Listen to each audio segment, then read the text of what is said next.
Hi all. അപ്പോൾ എല്ലാവർക്കും ഇന്നത്തെ ഒരു പുതിയ വീഡിയോയിലോട്ട് സ്വാഗതം. അപ്പോൾ ഞാൻ ഇന്ന് വന്നിട്ടുള്ളത് എഡ്യൂക്കേഷൻ ലോൺ റിലേറ്റഡ് ആയിട്ട് കുറേ പേര് ഡൗട്ട്സ് ചോദിച്ചിട്ടുണ്ടായിരുന്നു. അപ്പോൾ അതിന് ഒരു ക്ലാരിറ്റി തരാൻ വേണ്ടിയിട്ടാണ് ഇന്നത്തെ വീഡിയോ ആയിട്ട് നമ്മൾ വന്നിട്ടുള്ളത്.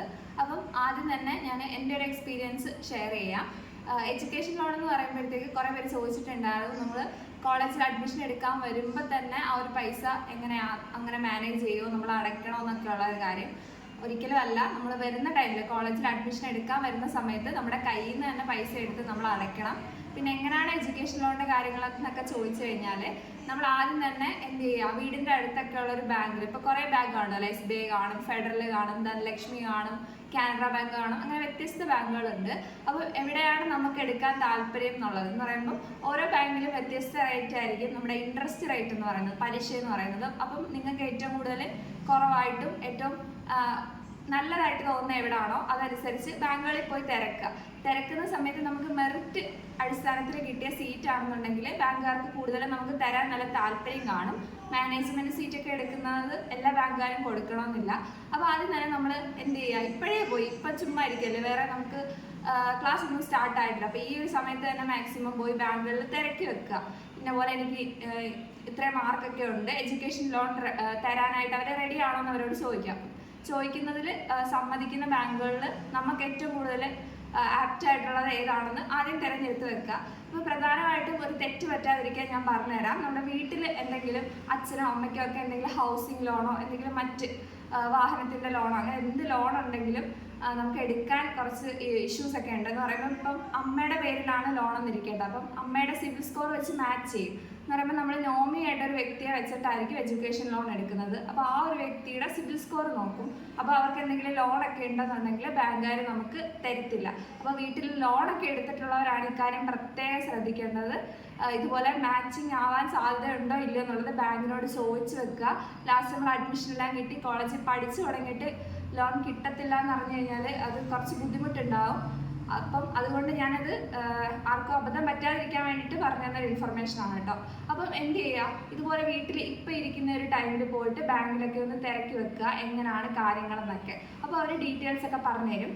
ഇനി നമ്മൾ ചെയ്യേണ്ടതെന്ന് വെച്ച് കഴിഞ്ഞാൽ ഓരോ ബാങ്കിലും വ്യത്യസ്ത രീതികളായിരിക്കും. അവർക്ക് വേണ്ട കുറച്ച് രേഖകളൊക്കെ കാണും. നമുക്ക് കോളേജിൽ അഡ്മിഷൻ കിട്ടിയ മെമ്മോ, നമ്മുടെ ആധാർ കാർഡ്, പാൻ കാർഡ്, അങ്ങനെ കുറേ കാര്യങ്ങൾ വേണം. പാൻ കാർഡൊക്കെ എടുക്കാത്തവരുണ്ടെങ്കിൽ എഡ്യൂക്കേഷൻ ലോൺ എടുക്കണം എന്നുണ്ടെങ്കിൽ നമുക്ക് പാൻ കാർഡൊക്കെ വേണം. അപ്പോൾ ഈ ഒരു സമയത്ത് പാൻ കാർഡൊക്കെ എടുത്ത് വെക്കുക.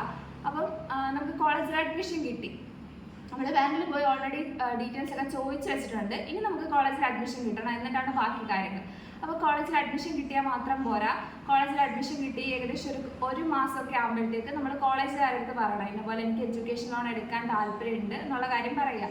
അപ്പം ഓരോ കോളേജുകാരും അവർക്ക് എങ്ങനെയാണോ അവരുടെ രീതികളെന്ന് വെച്ചാൽ അവർ പറയും.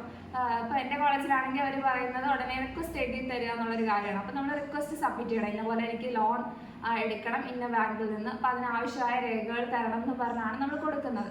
അപ്പോൾ കൊടുക്കുന്ന സമയത്ത് കോളേജിൽ നിന്ന് നമുക്ക് കുറേ പേപ്പേഴ്സ് തരും. എന്ന് പറയുമ്പോൾ നമ്മൾ ആ ഒരു കോളേജിലാണ് പഠിക്കുന്നത്, പിന്നെ എൻ്റെ ആ ഒരു കോളേജിൽ എത്ര രൂപയാണ് 4 വർഷത്തേക്കുള്ള ഫീസ് എന്നതൊക്കെ അടങ്ങിയ കുറേ പേപ്പേഴ്സ് ഉണ്ട്. പിന്നെ നമ്മുടെ യൂണിവേഴ്സിറ്റി അംഗീകാരമുള്ള കോളേജാണ്, അങ്ങനെ ഒരു 5-6 പേപ്പേഴ്സ് ഉണ്ട്. അതെല്ലാം നമ്മുടെ കോളേജുകാർ നമുക്ക് ഇഷ്യൂ ചെയ്യും.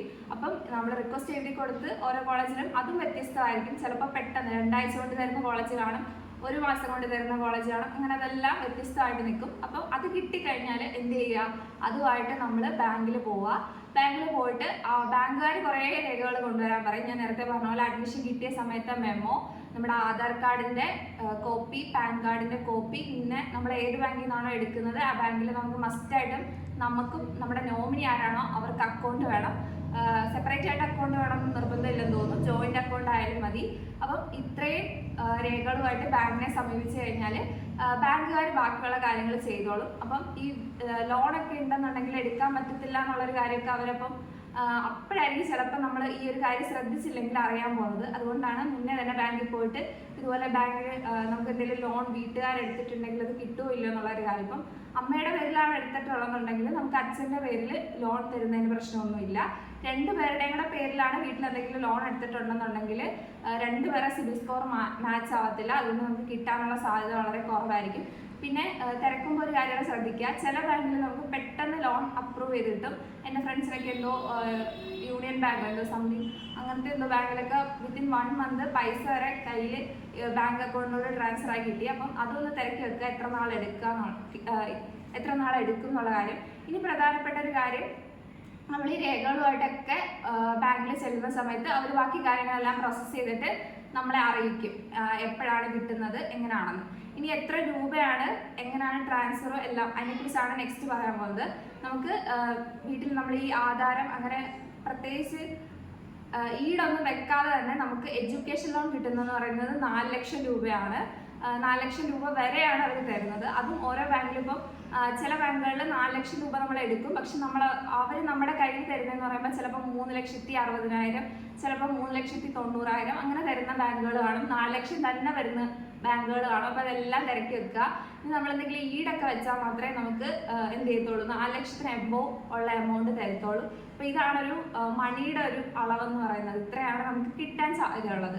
ഇനി എങ്ങനെയാണ് കിട്ടുന്നതെന്ന് ചോദിച്ചു കഴിഞ്ഞാൽ, നമ്മൾ കോളേജിൽ ചെന്ന് അഡ്മിഷൻ എടുക്കുന്ന സമയത്ത് ഓൾറെഡി ഫസ്റ്റ് ഇയറിൻ്റെ ഫീസ് അടച്ചിട്ടുണ്ടായിരിക്കും. അപ്പോൾ എപ്പോഴാണോ നമുക്ക് എഡ്യൂക്കേഷൻ ലോൺ അപ്രൂവ് ആയി കിട്ടുന്നത് ആ ഒരു സമയത്ത് നമ്മുടെ അക്കൗണ്ടിലോട്ട് അത് എത്ര രൂപയാണോ ആ ഒരു എമൗണ്ട് ബാങ്കുകാർ നമുക്ക് ട്രാൻസ്ഫർ ചെയ്ത് തരുവാണ്, ഫസ്റ്റ് ഇയർ ഫീസ് മാത്രം. അപ്പം നമുക്ക് അപ്രൂവ് ആയി കഴിഞ്ഞ് കഴിഞ്ഞാൽ ഉടനെ തന്നെ ഇപ്പോൾ 1 ലക്ഷം രൂപയാണെങ്കിൽ 1 ലക്ഷം രൂപ നമ്മുടെ ആ ലോൺ എമൗണ്ടിൽ നിന്ന് അവർ നമുക്ക് ട്രാൻസ്ഫർ ചെയ്ത് തരും. ഇനി മറ്റുള്ള 2ാമത്തെ 3ാമത്തെ 4ാമത്തെ വർഷങ്ങളിലെന്നൊക്കെ പറയുമ്പോൾ എത്ര രൂപയാണോ അടയ്ക്കേണ്ടത് നമ്മൾ ഓൾറെഡി ഡീറ്റെയിൽസ് കൊടുത്തിട്ടുണ്ട് ബാങ്കുകാർക്ക്. ഇന്ന എമൗണ്ട് ആണ് സെക്കൻഡ് ഇയറിൽ നമുക്ക് ആവുന്നത്. അപ്പം ബാങ്കും നമ്മുടെ കോളേജുകാർക്ക് ഏതെങ്കിലും ഒരു പർട്ടിക്കുലർ ആയിട്ടുള്ള ബാങ്ക് ആണ് ട്രാൻസാക്ഷൻസ് ഒക്കെ നടത്തുന്നത്. അപ്പോൾ നമ്മൾ എഡ്യൂക്കേഷൻ ലോൺ എടുത്ത ബാങ്ക് ഡയറക്റ്റ് ആ ഒരു കോളേജിൻ്റെ ആ ഒരു ബാങ്ക് അക്കൗണ്ടിലോട്ടായിരിക്കും എന്ത് ചെയ്യുന്നത്, ട്രാൻസ്ഫർ നടത്തുന്നത്. നമ്മുടെ കയ്യിലായിരിക്കത്തില്ല തരുന്നത്. അപ്പം പ്രധാനമായിട്ട് എഡ്യൂക്കേഷൻ ലോൺ റിലേറ്റഡ് ആയിട്ടുള്ള ഓൾമോസ്റ്റ് എല്ലാ കാര്യങ്ങളും ഞാൻ ഇൻക്ലൂഡ് ചെയ്തിട്ടുണ്ട്. ഇനി എന്തെങ്കിലും ഡീപ്പായിട്ട് ഇതുമായിട്ട് ബന്ധപ്പെട്ട് ഡൗട്ട് ഉണ്ടെങ്കിൽ കമൻറ്റ് സെക്ഷനിൽ ചോദിക്കാം, അല്ലെന്നുണ്ടെങ്കിൽ ഇൻസ്റ്റയിൽ മെസ്സേജ് ചെയ്യാം. അപ്പം ഇതുപോലെ യൂസ്ഫുൾ ആയിട്ടുള്ള വീഡിയോസിന് നമ്മുടെ ചാനൽ ഒന്ന് സബ്സ്ക്രൈബ് ചെയ്ത് സപ്പോർട്ട് ചെയ്യാനായിട്ട് ശ്രമിക്കുക. അപ്പം വീഡിയോ ഇഷ്ടമായാലും ലൈക്ക് ചെയ്യുക, സബ്സ്ക്രൈബ് ചെയ്യുക. നമുക്ക് മറ്റൊരു വീഡിയോ ആയിട്ട് കാണാം. Bye bye.